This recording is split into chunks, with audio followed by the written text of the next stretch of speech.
Bu videoda sizleri neler bekliyor? Hızlıca hemen size onlardan bahsedeyim. Kosova'nın tarihi sokaklarında kayboluyoruz. Kaleye çıkıp şehri kuş bakışı izliyoruz. Sinanpaşa Camii'nden Taşköprü'ye, eski çarşıdan gizli kalmış sokaklara kadar Prizren'in altına üstüne getiriyoruz. Sadece gezmiyoruz, bu şehirde yaşayan insanlarla tanışıyor, Prizren'de hayat nasıl geçiyor birlikte öğreniyoruz.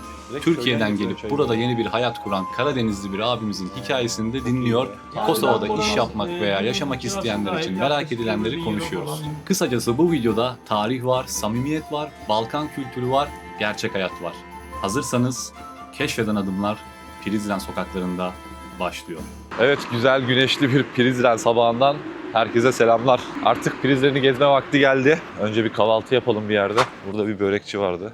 Zaten bir tane börekçi vardı meşhur burada. Bakalım. Selamünaleyküm. Selam. Kolay gelsin. Eyvallah. Börekler. Kıymalı patatesli mi? Peynir. Kıyma peynir. Şöyle göstereyim fiyatlarını. Benimki şu mu abi? Yok Allah'ın alı benim. Lahanalı mı? Tamam. Ayran çam. Ayran bir tane de ayran alayım. Şöyle bir börek. Çıtır çıtır çok lezzetli. Hadi afiyet olsun abi. Eyvallah baba. Sana da. Vereyim abi. Ne kadar abi? Bir börek hem. 2.30. 2.30.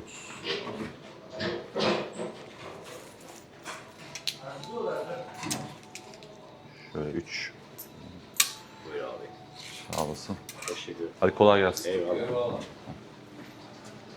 Şimdi böreğimizi yedik kalktık. Burada böyle meydanda bir çeşme var. Çok güzel. Suları içiliyor. Sular sürekli akıyor. Kapatılmıyor hiçbir şekilde. Ben ilk gün geldiğimde şimdi göstereceğim şurada şeyde Sinanpaşa Camisi'nin önünde. Akıyordu çeşme böyle baya gürül gürül. Vanasını kapatmak istedim de ihtiyarın birisi ne yapıyorsun dedi. Onlar dedi akar dedi kapanmaz dedi. Şurada. Öyle bir çeşme. Bir içelim bakalım. Bunlar niye akıyor yapıyor böyle amca ya? Haydi. He? Bu dobra woda. Woda Türkçe biliyor musun? Ha, dobra. Speak Turkish? Huh? Turkish speak. Where are you from? Arnavut herhalde hiç anlamıyor beni. You Albain. Albain? Anladım, okey. Güzel, güzel su. Güzel su, iç sen de hadi. Anlamıyor. Selamünaleyküm. Kolay gelsin. Ya abi, anca bugün kısmet oldu. Şimdi çıkıyorum tepeye. Dün şeydeydim ya, Mamuşa'ya gitmiştim. 12'den 4'e kadar falan oradaydım da. Bir yukarı çıkayım, yine geleceğim, uğrarım sana da.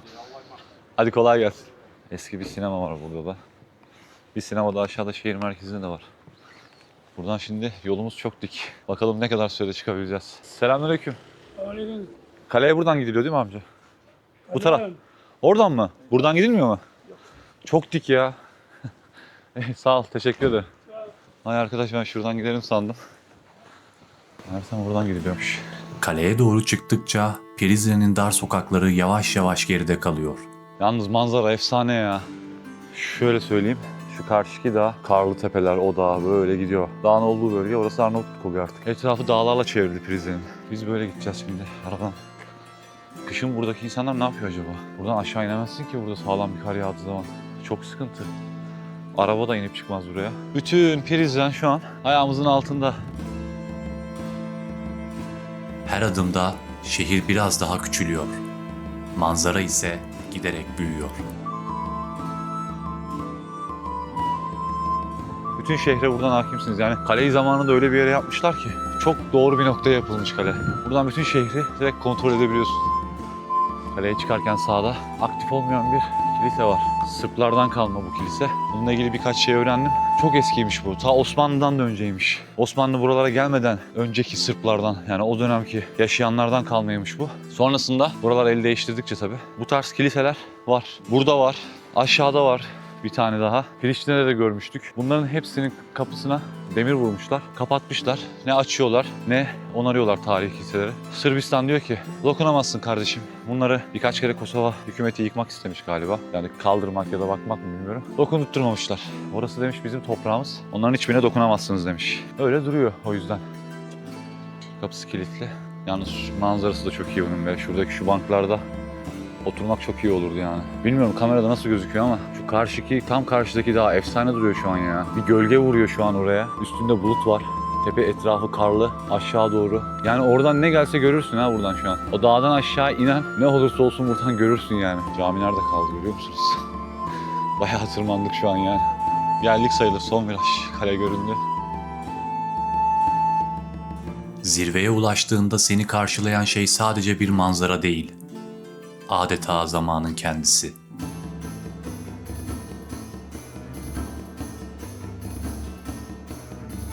Prizren'in tam kalbinde, şehre yukarıdan bakan bu görkemli yapı Prizren Kalesi.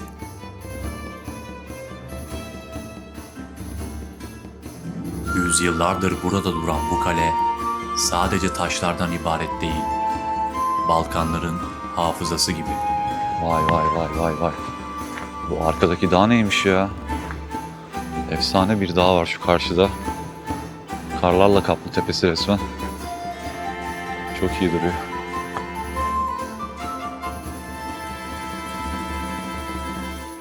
Bu kalenin temelleri Roma dönemine kadar uzanıyor.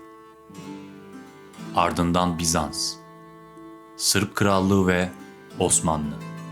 Her medeniyet buraya kendi izini bırakmış. Yani aslında tek bir kale değil, katman katman bir tarih. Buraya geldiğinizde muhakkak çıkın buraya ya. Özellikle sabah erken çıkın. Kimse yok. Sakin. Sessiz. Burada böyle bir yarım saat oturup şehri izleyebilirsiniz yani. Çok güzel. Huzur ve sakinlik veriyor. Ve yükseklikten kaynaklı temiz hava, oksijen çok güzel. Osmanlı döneminde Prizren, Balkanların önemli şehirlerinden biriydi. Bu kale ise hem savunma noktası hem de şehrin gözüydü. Buradan geçen ticaret yolları izlenir, şehir korunurdu.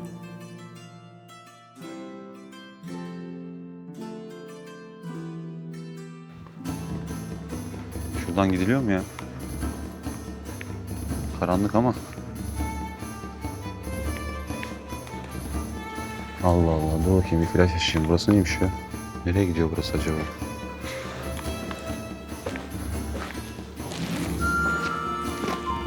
Vallahi şu an çok değişik bir yere girdim.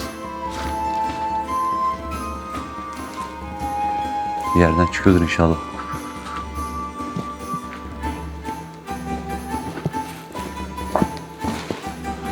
Aman aman. Tünellerde geziyoruz. Buradan pencere, buradan çıkılıyor herhalde. Tam kalenin önüne gidelim be. Surların önüne. Birazcık orada oturalım. Sonra zirveden başlayıp aşağı doğru artık gezimize başlayalım. Şehre doğru inelim. Evet. Geldik surların önüne. Vay vay vay vay vay. Bugün kaleye çıktığında seni en çok etkileyen şeylerden biri şu oluyor. Prizren'in tamamı ayaklarının altında.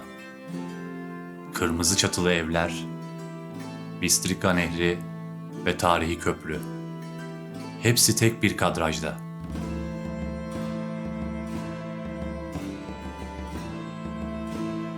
Gün batımında ise burası bambaşka bir yere dönüşüyor.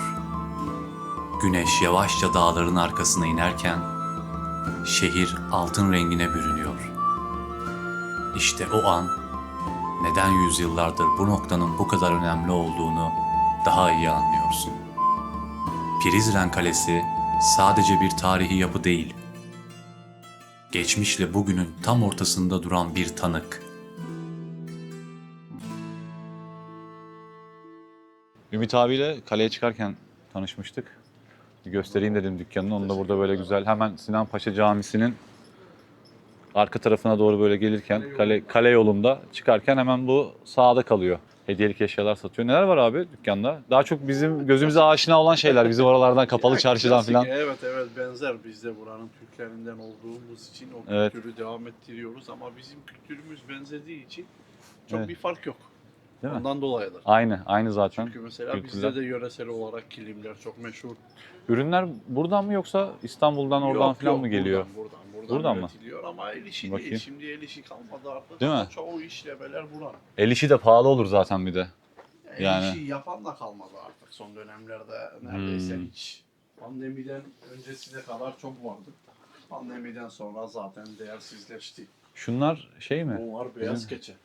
Yöresel bir Arnavut. Takke gibi. Takke gibi ürün, Aynen. evet. Ya mesela Osmanlı'yı temsil eden fes var ya, kırmızı fes. Bu da Arnavutları Arnavutlukların. temsil eden bir fes tarzı bir ürün. Ha onlar da Plis, onun ismi plis. ne? Please. Plis. Please. Evet, plis. Please. Plis, pliş demek. Keçeden olduğu için Ha. o ismi takılmış. Onların değişik boyları. Yani Mesela. Osmanlı'daki kırmızının beyazı o zaman böyle Evet. o zaman insanlar bunları takıp gezer herhalde Tabii o kafasında. dönemler beraber yaşanıldığı için Osmanlısı, Arnavutlu, Boşnak'ı Evet. mesela hepsinin kendine ait yöresel yani temsilen bir şeyi varmış. Sokakta bunu takanı görünce bu Arnavut. Kırmızı Ha, keçeli, ayırt etmek bu de. Türk. Boşnakların farklıydı. 8 köşeli bir takkeleri falan vardı. Onların da var. Tabii. Topluma ait bir simbolik bir ürün varmış. Bunlar şimdi bizim orada da var böyle şey taşları. Ne deniyor? Madeni taş bunlar. Madeni Doğal taşlar. mineral Onlardan taşlar değil bunlar. Evet, doğal mineral taşlar ama Kosova'da bayağı değerli taşlar var yani sadece madeni taşlar değil. Hatta Kosova'nın bayağı zenginliğini temsil ediyor ama biz şu an çok fazla kullanıp çalıştıramıyoruz. Çıkaramıyorsun. Çünkü Kosova Sırbistan sınırında olduğu için bir bölge. Bu şey Mitrovic miydi? Mitrovica kasabasında. Orada. Kosova Sırbistan sınırında. Tam şurada zaten dengeliyor şu yukarı O bölümde. kısım. O kısım şu bölüm komple Ha, bu zaten madeni Kosova taşlar, haritası. Kosova haritası o. Evet. Burada kuzey, Kosova'nın kuzeyinde dengeliyor oraları. Hmm. Zaten burasının değerini herkes bilir. Eskiden Yugoslavya döneminde de bu madeni taşlar Kosova'nın hatta Yugoslavya'nın %38'lik bir zenginliğini temsil ediyordu. Bayağı değerli taşlar var bizim. Altın madenleri, mineral Altın- taşları. falan. Evet. Zaten evet. olaylarda büyük ihtimalle en çok o yüzden o En büyük sebep o zaten. Sırbistan'a sorsan orasını ver, devletini kur der. ha, problem yaratmaz sonra. Kosova o bölgeyi Verse Sırbistan'a Sırbistan'a. bıraksa Evet. bir sıkıntı olmayacak. Bir Kosova sıkıntı devletini olmaz. kurabilecek, onlar da tanıyacak. Tabii. Zaten biz devleti kurduk elhamdülillah 2008'den beri Kosova devleti kuruldu. Son 2-3 yıldır da vize serbestisi Schengen ülkesi adaylarından biri olduğu için Kosova istediğimiz gibi Avrupa'ya her yere çıkıp gezebiliyoruz. Yani öyle Evet. bir durumumuz kalmadı artık şükür. O problemi atlattı millet olarak insanlar. Avrupa Birliği'ne girme durumları da herhalde gündemde. Söz Avrupa konusu. Birliği'ne girme durumları gündemde şimdi- bayağı da ileri düzeyde yani. Şimdi sırada bekleyenler de var ya. Sırplardan önce sizi alırlarsa Olabilir. sıkıntı Burası- olur mu acaba Ya Avrupa Birliği'nin birinci yani istediği Yani durum az, 1.9 nüfus az. 1.9 milyon. 1.9 milyon. Yani Net. neden Aslında gelirsin, baksan 3 milyonu geçer buraları. Dışarıda da Avrupa'da çalışmaya yaşayan, çalışmaya. Çünkü bazı ülkeler çift vatandaşlık kabul etmiyor. Mecburen bizim yerli vatandaşlarımız Kosova vatandaşlığından çıkıp orada yerleşiyor mesela oralara. Dönemsel Ondan de dolayı- gidip gelenler oluyor dönemsel. galiba. Tabii çok ya. Almanya, Mesela şey buraya yapıyor. yazın gelsen hani kaynar buralara Değil çünkü mi? çok kalabalıktır. Bütün herkes tatillere memleketine döndüğü için. Ha, buraya geliyorlar. Buraya Burada geliyor. yaşayıp burada olmayanlar geri Almanya'da dönüyor. çünkü çok fazla Almanya, İsviçre, İtalya çok fazla Arnavut var. Kosovalılar var Var, oralarda. Oradan hepsi buralara dönüyorlar. Burada Tatil peki için. nasıl abi şeyler? Yani şu an yaşam, iş olarak, işsizlik olarak. Yaşam elhamdülillah çok iyi. Son dönemlerde bayağı bir gelişme oldu zaten. Maaşlarda artışlar oldu. Asgari ücret ne Tabii kadardı? asgari ücret şu an 425 euro. 425 euro. 1 artı 1 ev. Mesela merkezi bir yerde 1 artı Ya 1 ev. merkezi bir yerde Kafa 1 kafaya artı denk 1 250 eurodur. 200 eurodur. Yok. Prizren'de. Kirası. Burada Kira değil mı? mi? Evet, Aha, Prizren'de. 200-250 euroyu geçmez. Başkentte Başkentte de asgari ücret muhtemelen denk geliyor orada diye biliyordum ben. ya yerine göre değişebilir de başkent bayağı büyük, bayağı geniş, bayağı kalabalık olabilir İşte o yani. Priştine o Ya Davet arası 300-350 caddesinin euroyu olduğu. geçmez orası da asgari ücrete eşit değildir ama insanlar zaten asgari ücretin dışında da ekstra işler yapıyor yani. Yapıyor, değil Çünkü mi? asgari ücretle geçinmek zor. Hayat şartları bayağı sıkıntılı. Bizlerde de küresel bir kriz var, global bir kriz var. Uluslararası her yerde. Bazen Fiyatlar son 6 ayda artmış zaten. Çok, ya. Şurada çok, bir kasaba çok. abiyle konuşmuştum. biz geçen yıl 5-6 euro etin Öyle kilosunu dedi. bile alıyorduk. Şu Dedi. an 10 üzerinde 12-13 euroya çıktı. 2 5 kat euro, oldu. 6 euro diyordu. Şimdi 2 Bazen katına çıktı. Türkiye'den gelen ziyaretçilerimiz oluyor, bize liranın enflasyonundan bahsediyor. Diyorum para o ya, fark etmez lira, euro, dolar, enflasyonun alım gücü olmayınca insanın Ama bize cebindeki göre, para bize göre burası çok iyi. size göre ucuzdur. Yani direkt ortadan ikiye bölebilirsin Öyle. rahatlıkla. Yarı Türkiye yarıya fiyatlar. ben çok fazla gezmişliğim yoktur da ama İstanbul'a sürekli gidip geliyoruz. Hem işimiz gereği hem dostlar, akrabalar var. Çok pahalı. Pahalı, çok pahalı. Yani ben Priştine'de de mesela çok güzel bir kahvaltı yapmıştım. Türkiye'de o kahvaltıyı yapsam büyük ihtimalle 15 750 lira falandı. Ben 15 orada euro. 250 liraya falan yaptım. Yani burada 4-5 euroya kralsın hacı. Çok iyi. 5 liraya Yani köfteler möfteler. onu diyor yani ayranlar havada uçuyor. restoranlarda sen 3-4 euroya menüler başlıyor. Yani 3 Evet. euroya bir de et yiyorsun ha. Et. Helal et. O ne et değil de yani Evet öyle. o da var yani. Direkt Helal dana et, inek dana eti yersin, kuzu eti yersin, öyle 3-5 eurodan fiyatlar başlar, sonra değişik çıkar tabii ki. Böyle. Kosova'nın hali böyle. Ama iyidir. Prizren güzel ya. Bir de burası çok güvenlidir yani. Bakarsan Evet. Avrupa ülkelerinin birçok yerlerinde ben çok fazla gezmişliğim yoktur da etraftan gelenler bahsediyor. Yani hep elin cebinde olacak, telefonunda olacak. Aman biri çalmasın, biri çekmesin diye. Çantayı buraya asma. Bizde öyle bir durum yok. Burası Bizde şey- gecenin ikisinde çıksan bile kimse sana yan bakmaz. Onu fark ettim. Geceleri turladım burada. Hiç. Gece Ya. 2 olmasına rağmen yaya geçtiğinden geçiyorsun. Adam lap diye hemen duruyor. Zaten Avrupa Birliği'ne girmenin en büyük önemi bu. Güvenli bir devlet olacak. Güvenli olacaksın. Ondan sorunsuz dolayı. olacaksın, evet. Türkiye ile burası büyük fark ya. Burası bizim. Yani ben oraya İstanbul'a 2-3 günlüğüne gidiyorum. Dönmek için dakika sayıyorum. Yani Yoruluyorsun öyle değil mi? yorgun, kalabalık, alışmadığım için. Çünkü Değil mi? ben burada evimden işime ya da bir çarşıya ya da bir alışverişe yürüyerek giderek iş görüyorum yani. Evet. Öyle arabamı 3 günde bir yakarız o derece. Ama İstanbul farklı. Valla güzel sohbet ettik Ümit abi. Eyvallah, çok Memnun teşekkür oldum ederim. tekrardan. Tanıştığıma Ben de memnun oldum. Teşekkür ederim. Allah'a emanet olun. Ben teşekkür ederim. Hadi görüşürüz abi. Ümit abiyle çok güzel sohbet ettik. Gelirseniz uğrayabilirsiniz. Hemen caminin yanında. Şimdi camiye bakalım bir.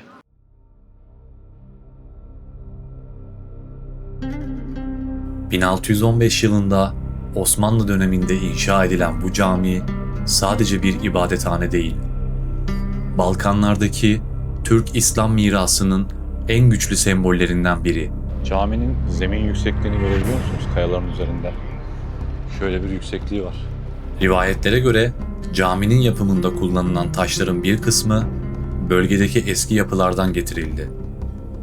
Bu yüzden yapı adeta Balkan tarihinin farklı dönemlerini içinde taşıyor.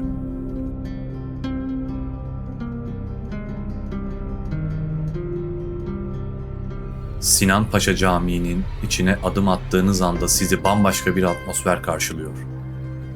Tavan süslemeleri, kalem işleri ve Osmanlı sanatının ince detayları insanı adeta yüzyıllar öncesine götürüyor.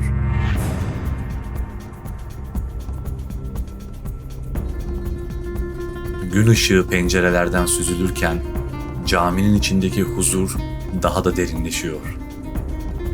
Caminin banisi Sofi Sinan Paşa dönemin önemli Osmanlı devlet adamlarından biriydi. Osmanlı döneminde Prizren, Balkanların en önemli ticaret ve kültür merkezlerinden biriydi. Sinan Paşa Camii de bu dönemin gücünü ve estetik anlayışını yansıtan en önemli eserlerden biri haline geldi.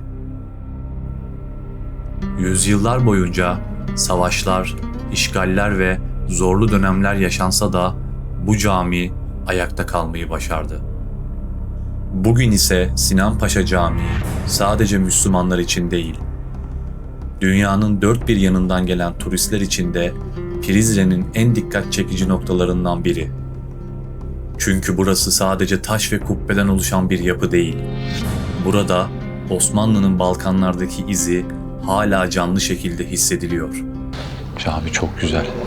Kubbesi, tavanı, işlemeler, detaylar çok güzel.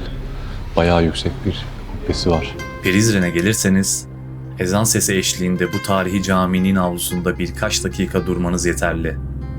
o an, geçmiş ile bugünün aynı sokakta buluştuğunu hissedeceksiniz. 2013 yılında TİKA tarafından restore ediliyor şu ön kısım. 3 kubbenin olduğu yer. Burası çökmüş galiba. Burayı 2011'den 2013'e kadar restorasyonunu yapıyorlar. Mesela şu köprü eskiden Osmanlı zamanında üzerinde dükkanlar olan tarihi bir köprüymüş. Sonradan işte savaşlarda yıkılınca tekrar aynısını yapmamışlar. İnsanlar burada söyledi bana onu. Burada böyle bu köprüden geçtiğinde diyor, kenarlarda sağda solda dükkanlar vardı. Üstü de kapalıydı, çatılıydı. Camiden böyle devam ediyoruz. Ya böyle içerilere doğru, köylere doğru, yukarı doğru devam ediyor yol. Şurası Beşiktaşlıların Derneği. Hemen sağda. Şurada. Kosova Beşiktaşlılar Derneği. İleride de hemen Galatasaraylıların Derneği var. Öyle. Buradan döneceğim. Bakalım buraya bakalım bir neymiş burası. Birini görüp bulabilirsem soracağım da. Kimse yok. Ha, yok. Buradan yukarı kapı gidiyormuş. Şuradan bakayım giriş var mı? Burada eski mobilyalar, kapılar.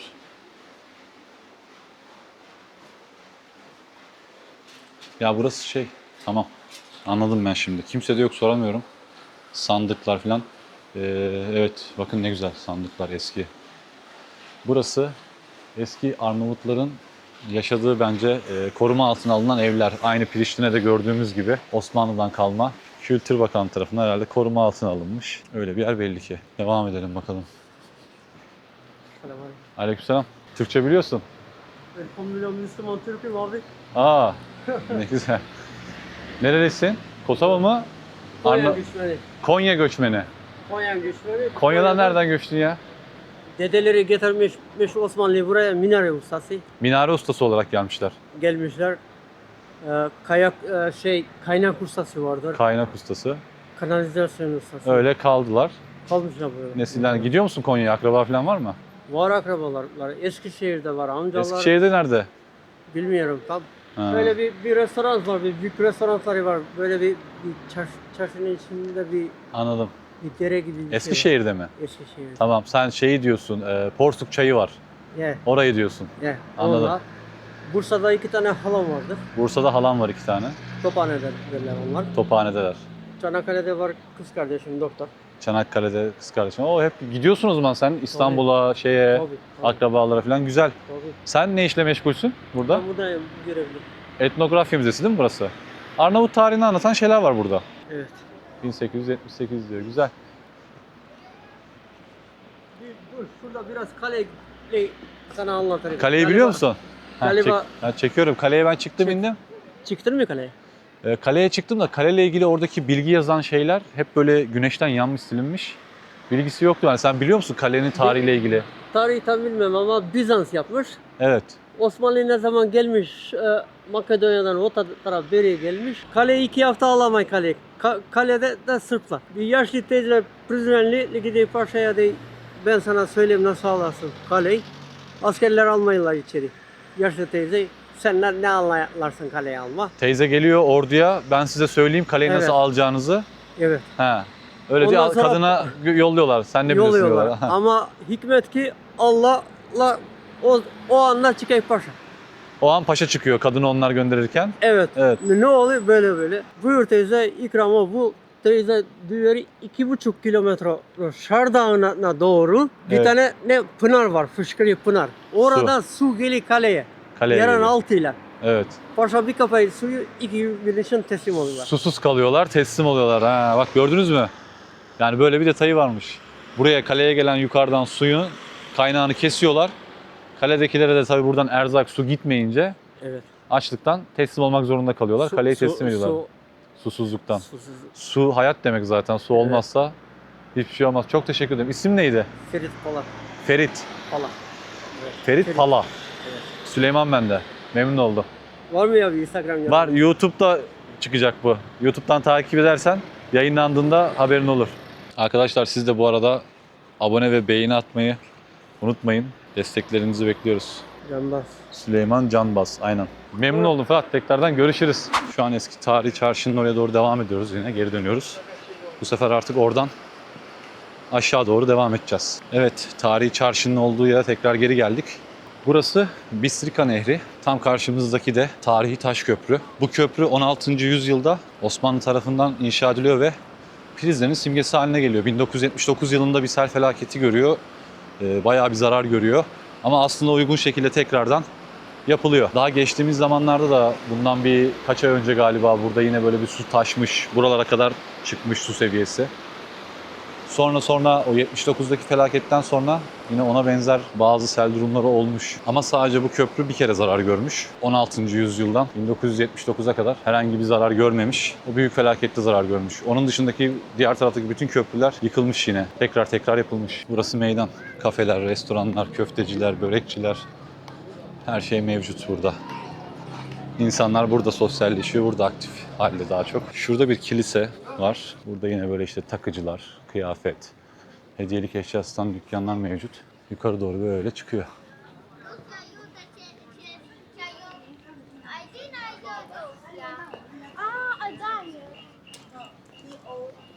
Yukarı doğru yürüdüm de çok da bir şey yok daha yukarıda. Burada işte etrafta hep böyle dükkanlar var. Şimdi az önce kiliseye girmeye çalıştım. Dediğim gibi NATO KFOR koruyormuş orayı. Kapısında zaten polisler var, çekim yapamazsın dediler. Yasak dediler. Şöyle göstereyim uzaktan size. Burada böyle küçük çaplı bir alışveriş merkezi gibi bir şey var. Etrafı kafeler. Burada insanlar kafelerde oturmayı çok seviyorlar. Bir de şöyle bir şey de var. Şimdi burası küçük bir yer. 6000 civarı bir nüfusu var. Burada herhangi bir şey yaptığında çok kısa sürede ertesi gün adını duyabilirsin. Onun için burada hareketlerine dikkat etmen gerekiyor. Buranın halkı için aynı zamanda diyorum hani. İşte bekar kızlar erkeklerle kafede oturduğu zaman mesela ayrı ayrı otururlarmış. Yani bir arada şey olmazmış çünkü dediğim gibi küçük bir yer olduğu için laf söz oluyormuş hemen. O yüzden dolayı bu tarz şeylere dikkat ediyorlar burada. Paket fiyatlarını göstereyim hadi. Bir deneyeyim şansımı burada bakayım. Neler var neler yok. Türkiye'deki BİM gibi. Öyle düşünebilirsiniz. Ekmek reyonu. 0.89 diyor. Etimek 1.09 diyor. Şu. Etinin de ürünleri varmış burada. Bakalım bizim ürünlerden başka ne var? Kola 0.59. Bulgaristan. Bayrağı var. Ne alaka? Allah Allah. Menşei olan ülkelerin bayrağı olmuyor mu burada? Hangi ülkeden geliyorsa onun bayrağı var o zaman demek ki. Yani Coca-Cola diyor.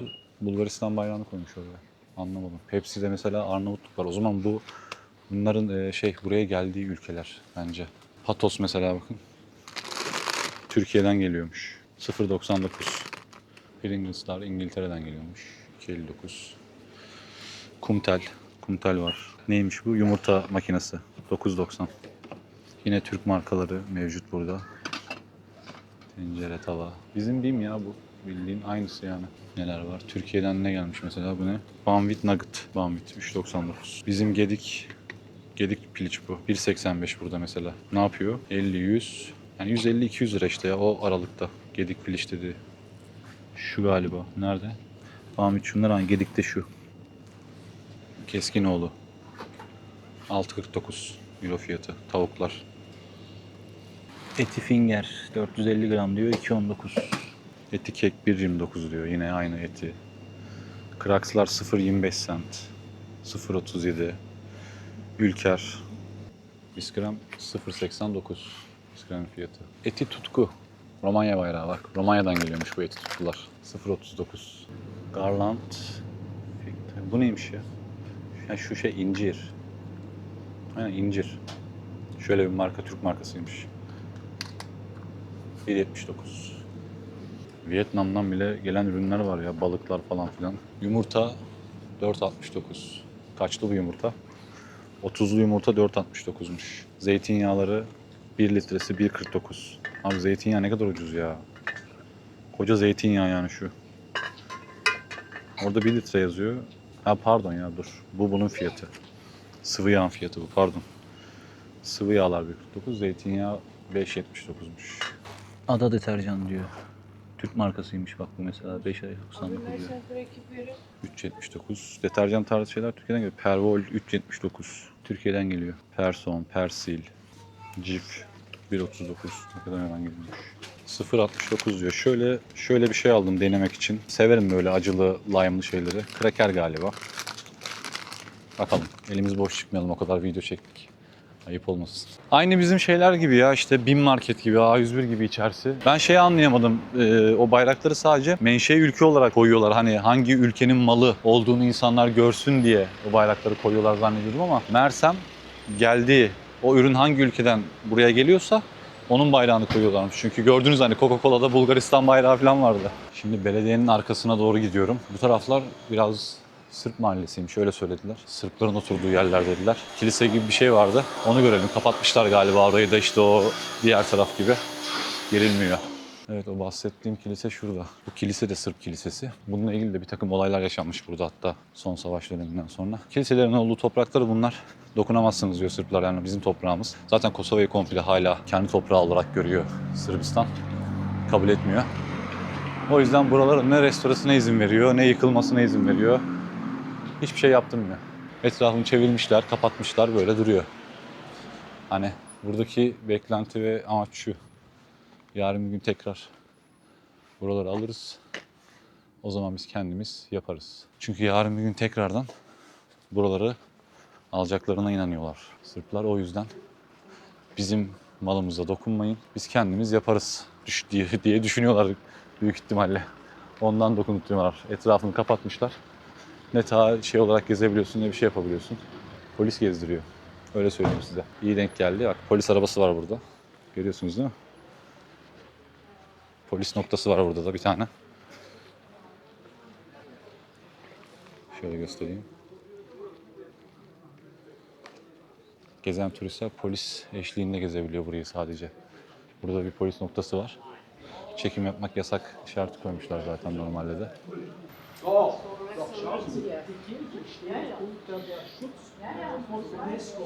Allein eigentlich wegen dem Bild dort. Man kann gar nichts verändern. Unter UNESCO-Schutzschild stehen, Video. Ha, okey. Yandan bir kaynak yapayım dedim de olmadı, kabul etmedi, yemediler. İçeride video çektirmiyor. Bunlar da özel gelmiş belli ki. Onlara kapıyı açmışlar, anlık gösteriyorlar. Yani anlayacağınız hala burada demek ki durumlar bu kadar karışık ki şuraları polislerle gezebiliyorsunuz yani. Neyse, devam edelim biz. Hemen o kilisenin arkasında önünden geldim böyle. O turist kafilesi devam etti düz. Burada arkeoloji müzesi varmış. Bir bakalım içeriye. You can walk around, see everything. Also, if you want to, you can climb up in the clock tower, and from there you can see all over the place. Thank you. Thanks so much. Enjoy it. Arkeoloji müzesi burası. Ücretsiz gezilebiliyor. Bilginiz olsun. Hızlıca bir bakıp çıkalım. İçerisi çok güzel, serin. Yani buradaki her yerde olduğu gibi işte buradaki kazılarda çıkan kapkaçak bilmem ne. Bunların çoğu yılları, bakayım en azından yıllarını görebilirsem yıllarını söyleyeyim ya. Acaba Osmanlı mı anlayacağım da daha öncesi olabilir ama bunlar, pardon.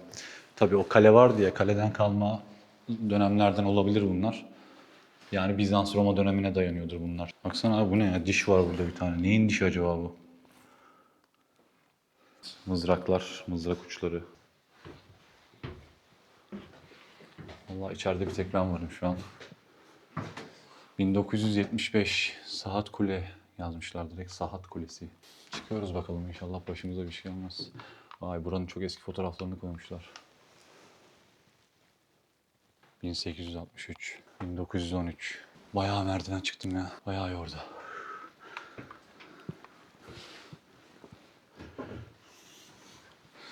Evet efendim, Saat Kulesi'nin içindeyiz şu an. Ortam böyle. Buradan şehri görebiliyoruz. Yine şöyle kale orada, Eskişehir.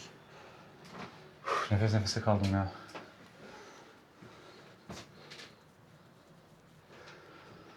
Çok iyi. Buraya gelirseniz arkeoloji müzesine muhakkak gelin. Şu an tekim yani, müze benim şu an. Gördünüz. Kuleyle çıktım. Ücret yok, tamamıyla free. Rahatlıkla gezebiliyorsunuz.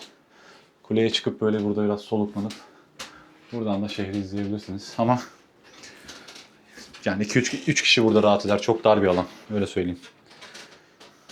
Evet. Saat Kulesi'nden indim şimdi. Devam. Burada da yine. Burası girdiğimiz salonun yan tarafı gerçi. Evet. Paralar falan var. Değişik madenler. Burada da ahşaptan bir şeyler yapmışlar böyle. Kalenin tasarımını çıkarmışlar.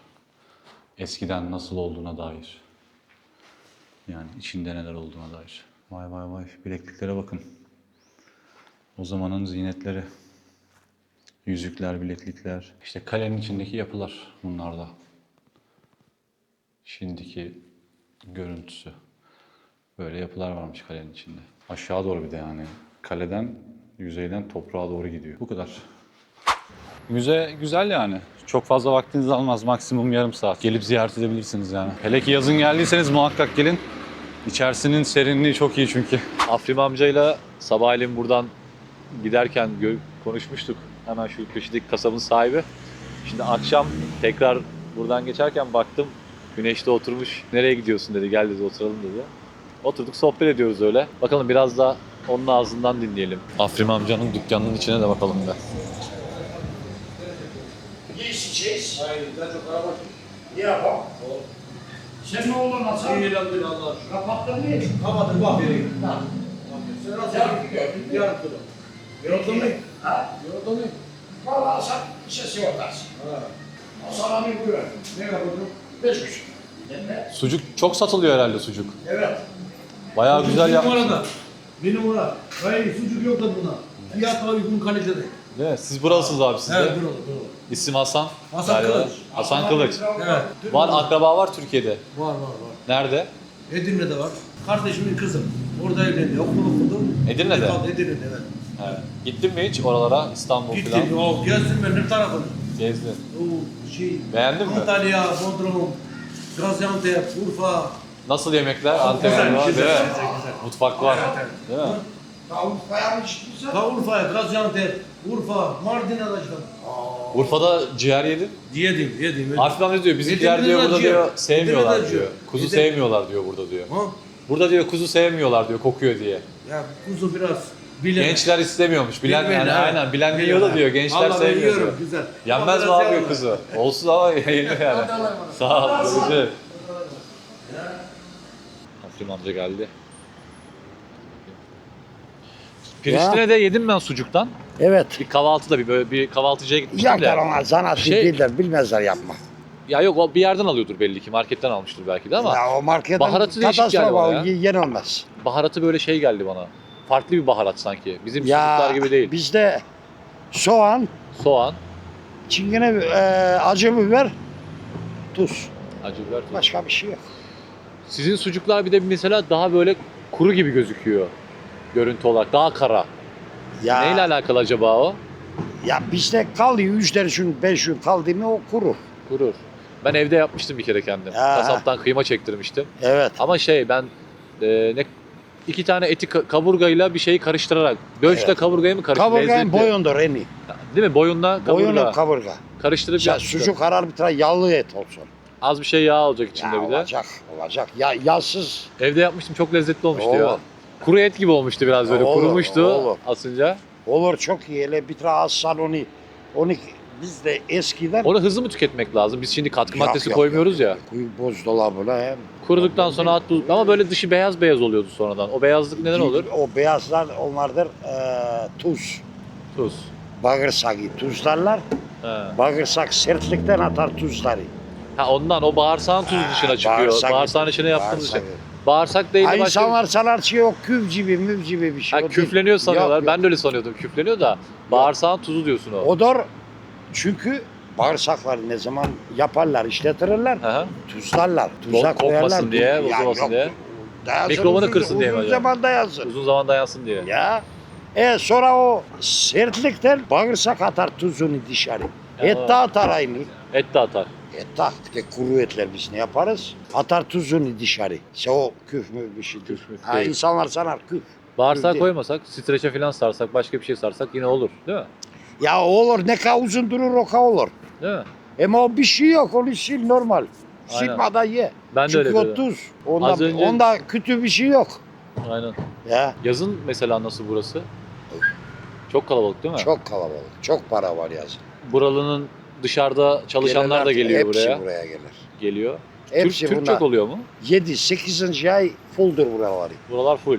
Full. Türk çok oluyor mu? Türkiye'den gelen çok oluyor. Turlar, Türkiye murlar falan. çeli turlar. Geliyor ama geliyor. onlar ben ne geliyorlar bu o sıcakta o şeyde koşuşuyorlar nasıl deme. Bir saat 2 saat koşuş bak onu o yorgunluk. Değil mi? Tur O yorgunluğu. tatil değil. Yani Mayıs'ta. Mayıs'ta. 6. ayda. Baharda geleceksin. He. 9. ayda, 10. ayda. Aynen. O 7-8 Çok Bilader sıcak. biraz. Bir de kalabalık bir çok şey diyorsun. göremezsin, bir şey bile. Var ne gelirler kendi başlarına. Privat Aynen. gelirler. Çok Aynen. gelirler. Sonra var bizde bunda apartmanlar. 5-6 kişi familyalarına gelirler. Familya. Ailecek 5 geliyor. ailece 5-6 kişi. 50 euro bir apartman alırsın. Değil mi? Uygun ya oteller. Kuşuyla, yemeğin, demek ki şeyin hazır edeceksin. Evet. Yataklı odan 2-3 oda. Değil mi? 50 euro. 5-6 kişi misin sen? Hiçbir Daha şey. ucuz yok ne Ya, olacak? aynen. Sen al çarşıdan, yap yemeğini evde. Gerek bile yok ki Ya. ucuz ki. Yemek ucuz. Ya diller de o kadar ucuz. Yani. Diller. Demek 5 euroya karnını doyurursun. 3 liraya 4 liraya köfte yiyorsun. Bir dünya et yiyorsun. 3,5 eurodan 5 küfte bir piterka. Aynen. Bir pide, bir köfte He. yanına bir domates salata koyuyor. O zaman 5-6. Yok ya. Ha, Ben, yanına koy bir lira. ben şeyde Ne oldu be? De sen. Gençler evleniler. Yaşamasın babasının evinde. Çıkay kiraya. ha, şimdi eskilerin hep kendi evi, yeniler mecbur ya kiraya Ya gitmek ya da ev yok o alacak. mecbur değil. Ama istemeyi bakma anay babayı. Annesine babasına bakmak istemiyor. Bu herkesin problemi ya. Bu sadece burada değil, Türkiye'de de böyle. Yani Gelinler istemeyi. gelinler istemiyor diyorsun. Kocanın anasını babasını isteme ya. Kendi anasını kendi babasını isteyin. Anladın mı? Niye böyle oluyor?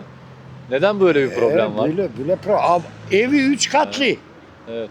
Lüzum değil o çıksın kiraya. Ya ona rağmen kaçıyor Baba gidiyor. yapmış iki çocuk 3 katlı ev yapmış. Kendisine bir kat.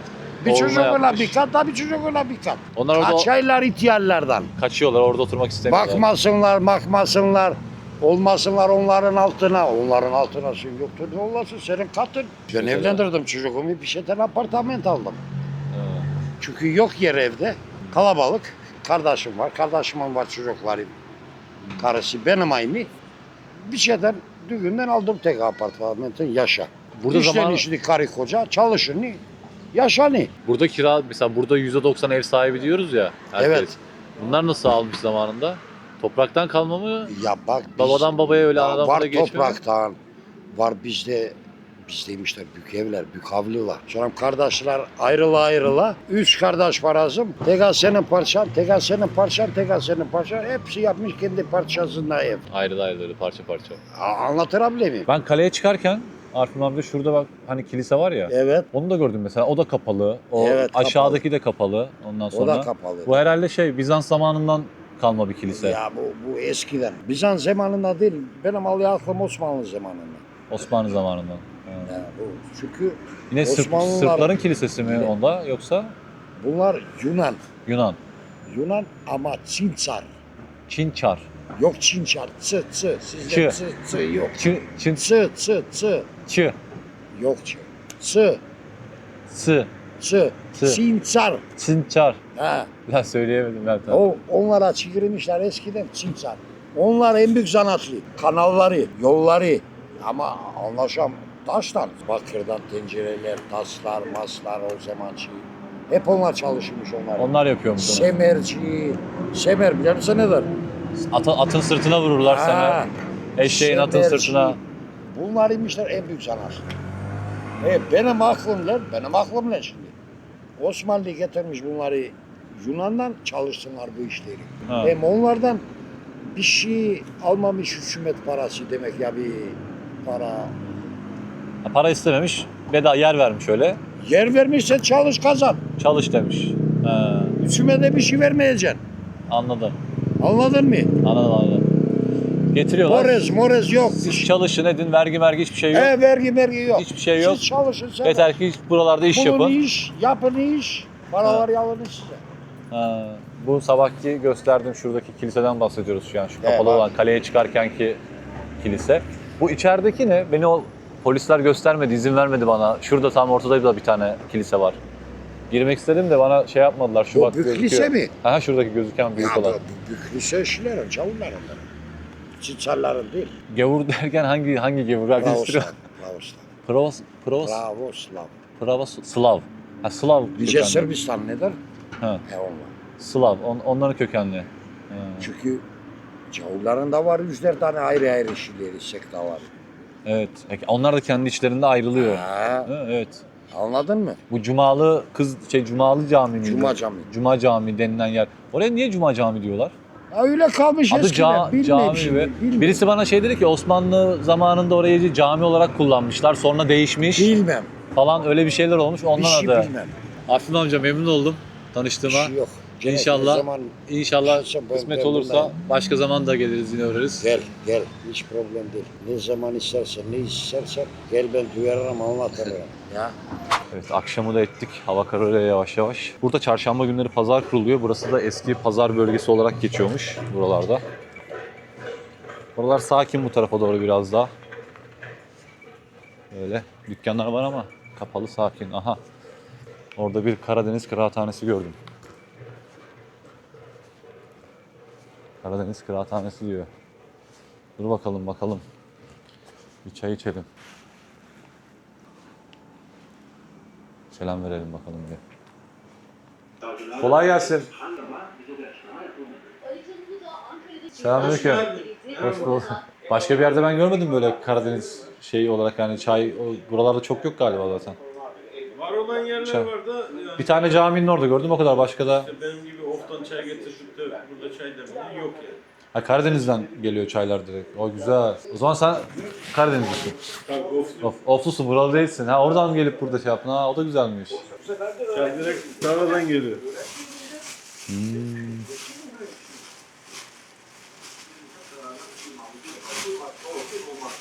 Direkt köyden getiriyorsun çayı böyle.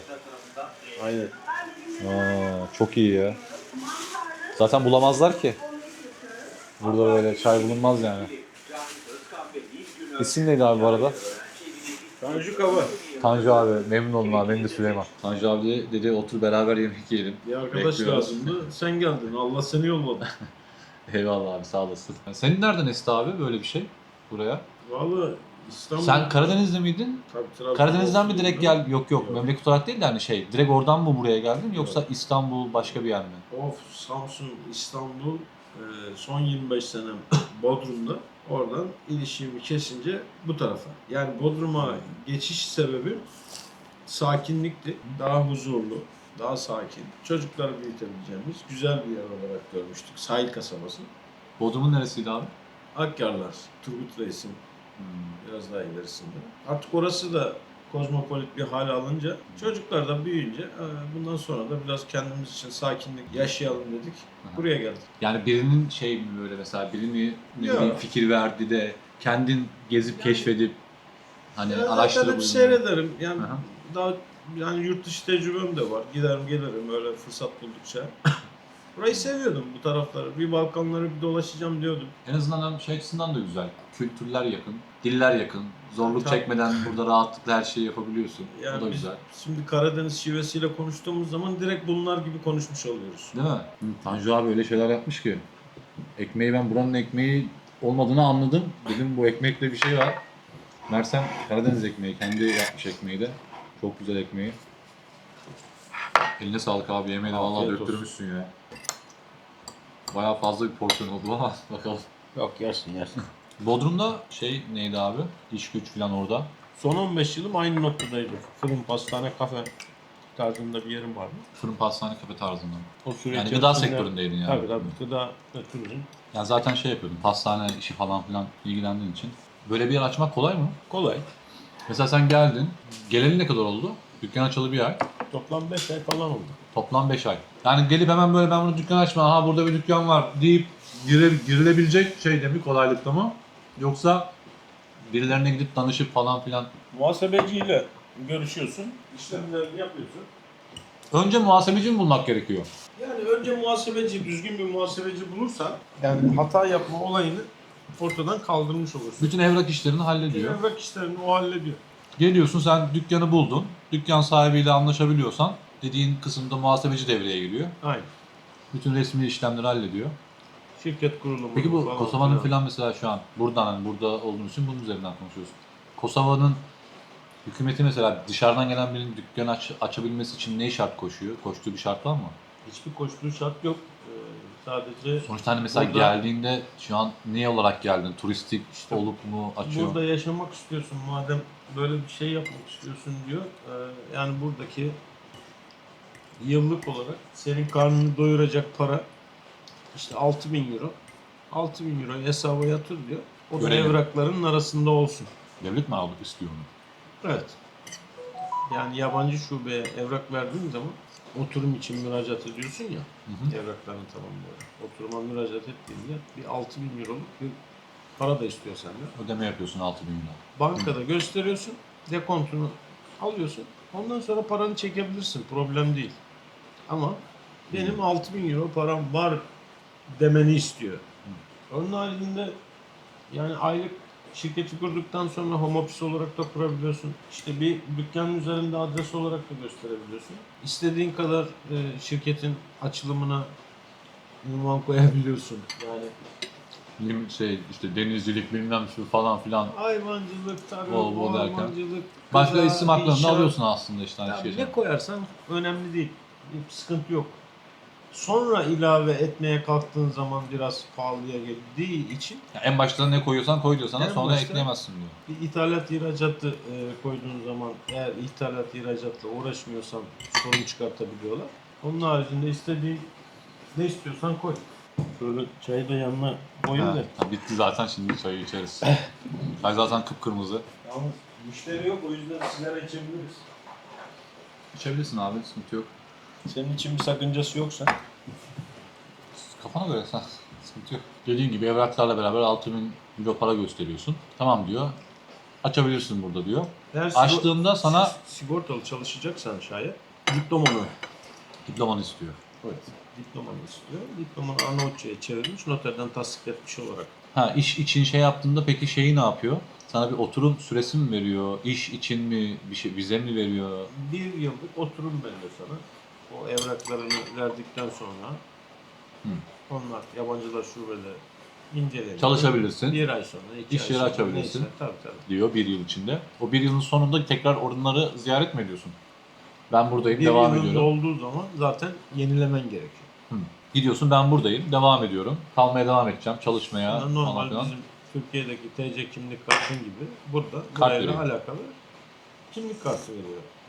Vatandaş değilsin Aha. ama oturumla alakalı Oturum bir izni veriyor. problemin yok artık Evet. diyor. Onun da üzerinde tarihin var. O tarih dolduğu zaman dolmadan 15 gün önce diyor gel diyor bize evraklarınla birlikte müracaat et yenileyelim. Bu 4 yıl sonra Abi lafını kestim, kesene bereket, çok güzel olmuş. afiyet şeker olsun. Doydun mu? Eline sağlık. Gayet güzel, Keşke fazlasıyla. senin tabağına biraz daha fazla koysaydın. Yo, fazlasıyla zaten koymuşsun. bayağı- Reçelden de at ağzına. Fazla geldi. Kan Tatlıyla kan- aram yok kan ya. şekerin düşmüş. Yani yemeğin üstüne tatlı hayatta yiyemiyorum ben. Allah Allah. O nedir o? Şambali vereceğim sana. Dur ya. Yemeğin hemen üstüne şey olmuyor. Nasıl söyleyeyim hani? Biraz böyle araya es istiyor hani. Es yaparız. Sıkıntı yok. Es bizim işimiz. Eyvallah. Sonra diyorsun tekrar gidiyorsun. 15 gün şeyden sonra uzatıyorsun süreni. Tekrar bir yıl daha veriyor sana. Tekrar hep bir yıl mı Hep uzuyor bir yıl, yoksa bir yıl bölüm. 4 yıl boyunca bir yıl veriyor. 4 yıldan sonra 4 yıldan sonra dille alakalı yeterliliğe sahipsen, sınavı geçebileceğini düşünüyorsan gidiyorsun sınava giriyorsun. Ben diyorsun kardeşim dil vatandaşlık olarak neyi için tanıyor? Arnavutça. Arnavutça. Ha. Vatandaşlık da verebiliyor. Ama vatandaşlık alabilmek için duyduğum kadarıyla çok ciddi rakamlarda ticari bir faaliyet yapmak zorunluluğu gerekiyor. Yani birkaç duyum aldığım bazı arkadaşlar söyledi işte 10-15 milyon euroyla gelip burada bir imalatla alakalı bir şeyler yapan insanlara direkt Veriyorlar. vatandaşlık verdiklerini 15 milyon duydum euro diyorsun mesela. abi. Tabii 15 milyon euro. 10 milyon Ülke şu an euro yatırıma aç bu ülke çünkü. Tabii. Hani para getirene vatandaşlığı verir. 1 milyon 800 bin 1.900'müş 2026. 1860 falan diye geçiyor da. Hadi 2 milyon olsun yani İstanbul'un Dışarıdakilerle bir 2 semti milyondur. yani. İstanbul'un bir semti. Abi Esenyurt 1 milyon oldu işte. Esenyurt 1 milyon yani. Şimdi 25 yıl Bodrum'da yaşadım. Bodrum'un yazın 250 bin nüfusu var. Kışın 250 bin nüfusu var. Yazın bir bakıyorsun 2 milyona çıkıyor. Yani su yetmiyor. Burada gördün dağlardan sürekli dereler. Her yerden şarıl şarıl yerden su dere akıyor. yani. Evet. Yani ben şimdi bir Karadenizli olarak buraya yerleşmeyeyim de nereye gideyim yerleşeyim? Burayı yani böyle gezmek açısından da yerleşmek açısından bence en mantıklı yerlerden biri, dil problemi de çekenler için ayrıyetten hani.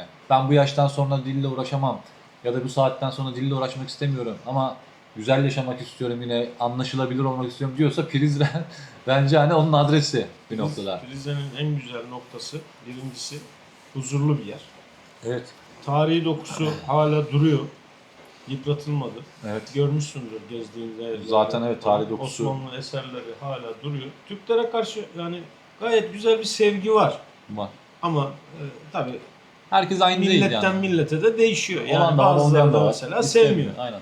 Yani mesela Priştine, Prizren gibi değildir. Priştine'dakiler bence sevmiyor Türkleri çok.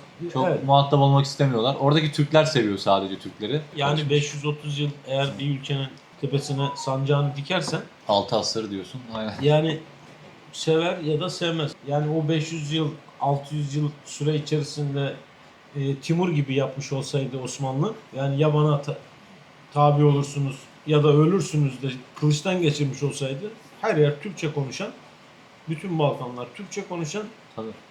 İslam sancağı altında toplanmış bir millet olarak çıkardı karşımıza. Bu değişmezdi. Geçmişini bilmezdi. Kılıçtan geçirseydi, bu Anadolu'dan gelen nüfus oraya nüfus etseydi o zaman geçmiş diye bir şey olmayacaktı. Olmayacak. Ama işte Osmanlı onu yapmadı onlara. Hayır. Onların geçmişini silmek istemedi. İşte yani silse silerdi zaten. Mesela böyle bir yer yapmak için en az ne kadar gerekli? Bütün Yani ben tadilatların buranın masrafı. bir yıllık kirası dahil yaklaşık 20 bin euro falan bir harcamam oldu. Kaç metrekare? İşte bu gördüğün alan, orada bir ufak mutfağım var, şurada lavabo var. Üst katta, üst üst katta var. Üst katta kaç masa vardı? 5-10 masa var herhalde. Yok 4 masa var ama büyük masa var. Büyük masa var. Şey yaparız, gösteririm sana yukarıyı. Ha böyle şey, Türk mantığıyla okey 101 oynamak okey için. falan Aha. filan. Ha, çok iyi. Yani burada Yukarıda 4-5 masa diyorsun. Aşağısı da o kadar. Dışarısı da bir, şurası görünen alan 10 masa alıyordur rahat. orayı yaza artık. Yazın. Yani şimdi hiçbir şekilde Bir de önünde de meydan var ki zaten dışarıları da atabilirsin yani gibi dışarıya oralara falan. atıyorsun. Orada sıkıntı yok. Yan tarafımda türbe var. Öbür tarafında tekke var. Buralarda dikkatini çekmiştir. Camilerin dibindeki mekanlarda alkol satarlar. Ben satmıyorum alkol. Ben Ha. çay satıyorum böyle. Orada evet, o dikkatimi çekti. Bizim orada öyle şeylere izin vermezler de burada yani çok şey yapmıyorlar demek ki. Yani- Sinan Paşa Camii'nin hemen yanında publar vardı arka tarafında filan. O da bekliyor bayağıdır. Geliyor mu böyle her akşam? Her akşam gelir. Burada hayvanları pek sevmezler. Değil mi? Dışarıda ben çok görmedim. Birkaç tane köpek gördüm öyle. Pek hayvan sevmezler. Beslediğini görünce laf etmesinler. Etmezler herhalde değil mi? Yerlilerin şey yapıyor. Hayvanlara yemek vermiyorsunuz değil mi falan. Soruyorlar öyle değil mi? Yemek veriyor musun, vermiyor musun diye. Burada- Alıştırmayın. Isınma, elektrik, bir de soba. Yani soba Doğalgaz yok. daha böyle otantik olsun diye. Doğalgaz yok. Doğalgaz maalesef yok. Elektrik, soba. Klima yeterli oluyor. Bir de birisi şey demişti. Büyük binalarda hidro bir şey var demişti de. Hidro bir şey dedi. Sıcak su dolandırıyor işte. yani yerden ısıtma var. Ha, elektriği de yardım ısıtma Elektrikli, yapıyorlarmış. Evet. Üst kat demiştin. Bakalım üst Üst kata kata abi. bakar Ama burası da büyükmüş bayağı üst katta. Masalar bayağı büyük. Masaları bilhassa ben yaptım böyle. Büyük Hmm. olsun diye. Okey biliyorsun hani böyle Aynen. bizim Türk kültürüne göre. Yani Biraz daha böyle 101 rahat olsun. okey, rahat oynamak için. Burası yazın. Aa, burası çok iyi. Sen yazdan sonra burada tek başına çok zor. Var problem yok. Yani İş olsun yeter ki sıkıntı yok. inşallah hani böyle dolar taşar da 2-3 tane çırak hem böyle çay Var, var. servisi yapan eleman gerekli buraya yani.